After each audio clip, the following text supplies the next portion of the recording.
Bom dia a todos. As nossas primeiras palavras são de agradecimento.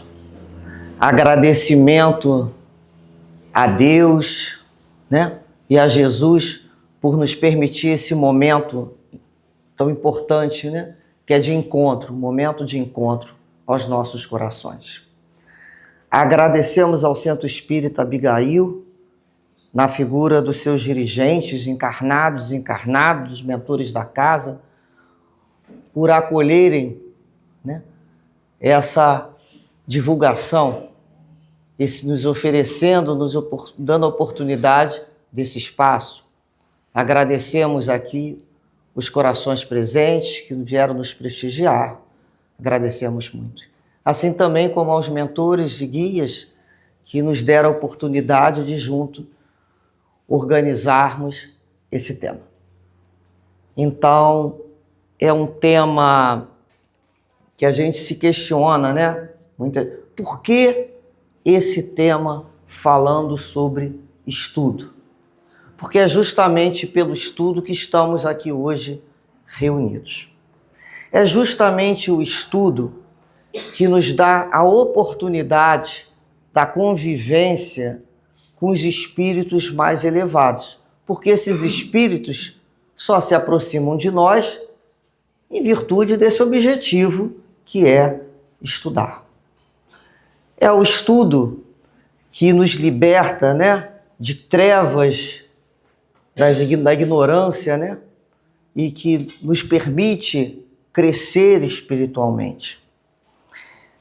Mas, apesar de já termos esse entendimento da importância do estudo nas casas espíritas, mesmo assim, encontramos companheiros que dizem não sentir a necessidade de estudar. Dizem que entendem, né, que fazem a compreensão de ouvir falar ou por outros métodos que a gente diz estranhos. E de alguma maneira acabam, né, dessa maneira, contaminando o ambiente com as suas ideias pessoais, suas ideias confusas. Isso contamina, que a gente fala, né, todo esse processo, causando assim um verdadeiro desserviço para a doutrina espírita, esse tipo de pensamento. E esse é algum dos motivos que nos fizeram escolher esse tema. E nos questionamos, né, primeiramente aqui, vamos fazer uma série de reflexões. Realmente é importante o estudo para o espírita? E nós dividimos esse trabalho mais ou menos em 4 partes, né? Que é o estudo, a divulgação, o Mestre Jesus, o estudo com autoconhecimento e a divulgação. Quando a gente se pergunta se realmente o estudo é importante para o espírita, às vezes as pessoas falam assim, será que isso não é coisa da nossa cabeça? Quem nos responde essa questão é o Espírito de verdade, né? No Evangelho segundo o Espiritismo, com essa instrução. Espírita, amai-vos, eis o primeiro ensinamento, e instruí-vos, eis o segundo. Ou seja, o Espírito de verdade é o patrocinador do movimento espírita e nos deixa claro com a sua instrução da importância do estudo. É uma orientação espiritual.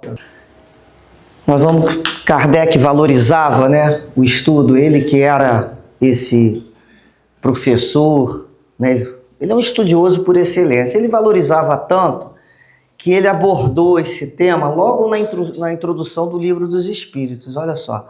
Então ele fala da característica de um estudo sério, que é a continuidade, né?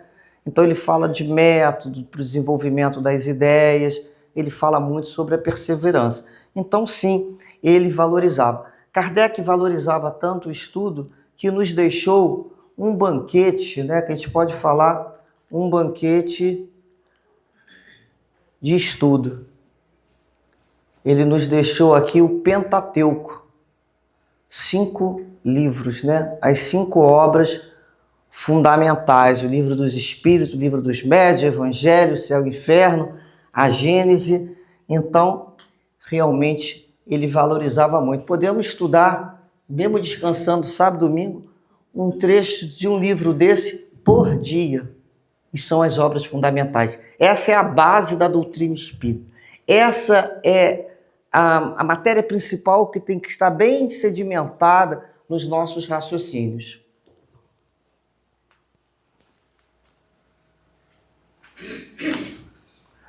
Então, nós trouxemos aqui a reflexão dessa sempre estudiosa Dona Ivone Pereira, né, no livro A Luz do Consolador, nos dizendo assim: estudar a doutrina espírita, porém, não será certamente limitar-se o adepto à leitura rápida de uma página expositiva, uma vez por semana, e comentá-la com seus pares durante 30 ou 50 minutos. Isso não basta. Será necessário, ela coloca, o estudo diário, metódico, a meditação sobre o capítulo escolhido, a assimilação silenciosa a sós com nós mesmos, quando advêm as irradiações benéficas do invisível, ajudando-nos a penetração do assunto, como se tutelares espirituais nos servissem de mestre. Nessa imagem aqui, a claridade não permite, mas é uma imagem de Kardec, né? Escrevendo, estudando, e em torno dele alguns espíritos ali inspirando, né? Ele fazendo esse processo de inspiração. E diante de tantas considerações sobre a importância do estudo, né? Podemos fazer aquela pergunta: qual será então o elemento que nos possibilitará mais rápido o nosso progresso espiritual, o nosso crescimento? Se nós estamos falando em estudo, né? O que será? Está aqui. Quem nos responde é Kardec, né? Uma anotação no Livro dos Espíritos, na 997, em que ele fala: não se deve perder de vista que o espírito não se transforma subitamente após a morte do corpo. Se viveu uma vida condenável, é porque era imperfeito. Ora, a morte não o torna imediatamente perfeito, pois ele pode persistir em seus erros, em suas falsas opiniões, em seus preconceitos, até que se haja esclarecido pelo estudo, pela reflexão e pelo sofrimento. Então, nós sabemos que temos outras formas de aprender, de nos esclarecer, como o sofrimento, como a dor. Mas nós somos almas cansadas de sofrer. Nós não queremos mais viver no sofrimento. Por isso que nós estamos aqui, para aprender e para crescer por uma outra maneira, que é pelo estudo e pela reflexão. Então ele coloca: seja esclarecido, estudo, reflexão e pelo sofrimento. São as formas que nós nos transformamos. Mas nós podemos fazer a opção de ser mais pelo estudo e pela reflexão do que ficar aprendendo por esse sofrimento, não é? Muitas vezes dizemos que a doutrina espírita tem como objetivo consolar os corações e também esclarecer as nossas mentes. Por que nós falamos isso, né? Gravando mais uma vez a importância dos estudos. Porque esclarecer significa tornar clara alguma coisa, tornar uma ideia compreensível, retirar as dúvidas. E nós sabemos que a doutrina realmente faz isso. Por experiência de todos nós, depois que nós tivemos acesso ao conhecimento da doutrina espírita, nós tiramos dúvidas e nos esclarecemos em relação às nossas relações, a nossa relação com Deus, a nossa relação com o outro e a relação com nós mesmos. Então, essas inúmeras dúvidas de relacionamento foram retiradas com esse conhecimento. Por isso falamos que a doutrina espírita consola o coração e esclarece a mente. Então vamos ver agora, olha as opções de estudos, né, que a doutrina espírita nos oferece quando estamos sob esse guarda-chuva aqui, ó. Nós temos os centros espíritas que nos oferecem palestras, cursos, seminários, encontros, ou seja, é um estudo mais aprofundado, dependendo dos cursos que nós vamos frequentar, é um estudo compartilhado, né, que a gente pode falar. Temos aqui as mídias digitais, que é uma tecnologia que precisamos, né, uma ferramenta que precisamos aprender a acionar, né? Nós vamos precisar ocupar esses espaços das mídias. Por quê? Porque ela veio para ficar. E nós estamos percebendo que atingimos um público muito maior. É um público diferente. Mas a cada momento nos é oferecido uma forma de comunicação. O estudo em grupo, né? O estudo em grupo, a importância dele, a troca de experiência que nós podemos quando estamos em grupo estudando. E aqui nós colocamos o que os guias sempre falam. Como é que você adquire o pensamento reto se não estudando continuamente? Tem outra maneira? Quando você deixa de ler e estudar, você cria o quê? A gente cria o que nós chamamos confusão mental. Então, a gente precisa estudar para manter a nossa mente organizada, oxigenando as ideias e afastando o quê? A fascinação e o fanatismo. Porque quando a pessoa fica sem essa troca, ela entra num próprio processo meio que de obsessão com as próprias ideias dela. Então, é muito importante essa troca. Então, nós temos aqui agora os encontros, né, inesquecíveis, que são com os livros amigos. Olha só, colocamos alguns livros aqui e lembramos daquele antigo adágio popular, né? Diga-me o que lês e te direis quem és. Em uma das obras de Leon Denis, né, ele diz que quando lemos, estamos convivendo com o autor e com as suas personagens, conversando com eles. Então, se conversamos com eles, o livro é um mestre a nos ensinar. Então, reparem que ao ler, nós podemos estar conversando, sentindo a presença de Jesus, dos apóstolos, de Emmanuel, né, Dr. Hermann, de Caibar Schutter, de Leon Denis, sejam as parábolas. Então nós estamos sempre com essa companhia espiritual.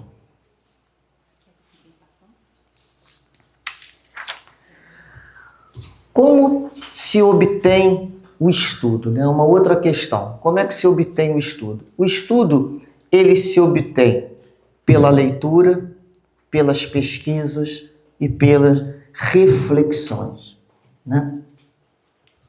Tá aqui, olha. A questão é, quando nós estudamos, nós acendemos uma luz interna. Nós iluminamos a nossa consciência e expandimos, depois que iluminamos a nossa consciência, expandimos as nossas possibilidades, ou seja, nós evoluímos.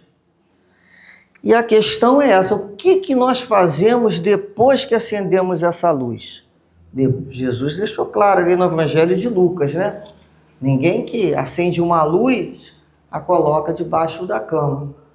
Mas a gente precisa que essa luz brilhe, né? Que ela se ofereça aos outros. Ou seja, nós precisamos compartilhar essa luz, esse entendimento. Nesse momento agora, tá bonita essa imagem, né? Vamos fazer uma breve retrospectiva da maioria de nós. A maioria de nós chegou na casa espírita cheio, né, que a gente pode falar, de dúvidas e sofrimentos. A gente pode falar assim, chegamos aqui com nuvens de dúvidas, pontos, né, de interrogação na nossa mente, desorientados, desequilibrados, criando, né, desarmonia pelos nossos caminhos, expressando dessa maneira o quê? O nosso interior angustiado. E aos poucos, quando encontramos a doutrina espírita, que nos forneceu o esclarecimento e o consolo, nós fomos nos equilibrando, nós fomos pacificando as nossas emoções. Ficamos encantados ao encontrar na casa espírita o consolo para os nossos sofrimentos, pela revivência do Evangelho de Jesus. Ficamos surpresos, felizes com o esclarecimento que a doutrina espírita nos ofereceu sobre a lei de causa e efeito, sobre a reencarnação, sobre a sobrevivência, né, do espírito, a vida após a morte, a comunicabilidade com o plano espiritual. Tudo isso nos deixou deveramente felizes. E aos poucos, essas nuvens foram sendo dissipadas pela luz da mensagem que a doutrina espírita nos trouxe. Não é isso que aconteceu? Então, essas luzes nos resgataram de milênios de trevas. Ficamos tão felizes, somos tão agradecidos a Deus, a Jesus, aos guias e mentores, que ficamos a nos perguntar: o que nós podemos fazer para agradecer? O tanto que recebemos de bênçãos da doutrina espírita. Nós sabemos que o cristão, ele não oferece dádivas materiais porque ele já espiritualizou o sacrifício. O que nós fazemos para agradecer então? Olha, quem nos responde é Santo Agostinho, lá na questão 919. Ele diz assim: sei que muitos dizem que o presente é positivo e o futuro incerto. Ora, aí está precisamente o pensamento que fomos encarregados de destruir em vossas mentes, pois desejamos fazer-vos compreender esse futuro de maneira que nenhuma dúvida possa restar em vossas almas. Foi por isso que chamamos primeiro a vossa atenção para os fenômenos da natureza que vos tocam os sentidos, e depois vos demos instruções que cada um de vós tem o dever de difundir. Foi com esse propósito que ditamos o Livro dos Espíritos. E o que é difundir? Difundir é divulgar, ou seja, demos instruções que cada um de vós tem o dever de difundir. Então está aí a tarefa da divulgação. Foi por esse o propósito. A gente vai ver a questão do propósito específico que eles ditaram o Livro dos Espíritos. Então ele coloca um desses propósitos. E o que nós fazemos quando encontramos então a mesma questão, um remédio que nos curou, uma coisa que nos fez bem? Nós temos vontade de espalhar aquilo para todo mundo. Nós temos vontade de falar para todo mundo: olha, isso aqui resolveu o meu sofrimento, olha, isso aqui tirou as minhas dúvidas, olha, dessa casa espírita que eu fui, eu me senti bem, eu me senti acolhido. Então a gente tem essa vontade de comunicar. Da mesma maneira, né, a gente vai pensar com as bênçãos da doutrina espírita. A gente fica pensando assim: como é que eu posso ajudar alguém a entender o que eu entendo hoje? Olha que situação difícil. A gente quer fazer, mas não sabe como. Como eu posso ajudar essa pessoa a encontrar o caminho de socorro que eu encontrei? E nesse momento, a gente começa a falar. A gente fala daquilo que a gente sente, da emoção que já nos toca, do agradecimento, daquilo que a gente compreende um pouquinho. Então, a gente fala, né? E falar é exprimir, né? Então aqui nós fomos convidados a participar dessa tarefa, que é falar. Então, quando falamos em nome da doutrina espírita, temos que falar em Deus e na sua misericórdia divina. Temos que falar em Jesus e no seu evangelho. Temos que falar da reencarnação e da lei de causa e efeito. Todas as vezes que divulgamos, precisamos colocar esses 3 pontos dentro do estudo. Caso contrário, não estaremos esclarecendo, a doutrina espírita. Sempre temos que colocar esses pontos. E quando divulgamos o espiritismo, quando fazemos isso, nós estamos praticando uma forma de caridade, que é auxiliar aquele irmão em dúvida, em sofrimento, a encontrar o consolo e a esperança, assim como nós. Trouxemos aqui alguns exemplos, da importância da divulgação. Nós sabemos que nesse livro aqui, O Espírito da Verdade, psicografia de Chico Xavier, numa obra escrita pelo espírito Hilário Silva, há um século, é grande esse texto, por isso que nós não trouxemos para ler, em que relata Kardec tendo a confirmação do Livro dos Espíritos, tirando ali do momento de suicídio 2 companheiros. Então eles agradeceram, encadernaram o livro, enviaram para Kardec, quando ele, naquele dia que ele estava bem desanimado, Então ele recebe aquele livro que ele escreveu, contando, agradecido, você me tirou dessa situação. Nós sabemos, aqui o livro Memórias de um Suicida, esse livro, de quantas pessoas ele salvou. O altivo mesmo contava, de inúmeras situações que na reunião pública ele escolhia uma pessoa e ofertava esse livro e a pessoa falou, nossa, esse livro me salvou.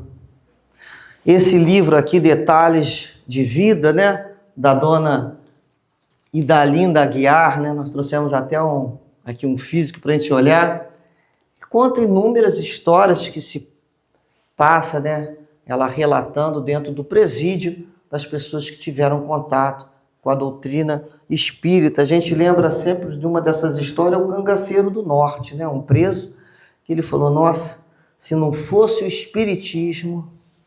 Então, a gente vai ver que o espiritismo é para o espírito imortal. Ele vai além da personalidade que hoje estamos vivendo.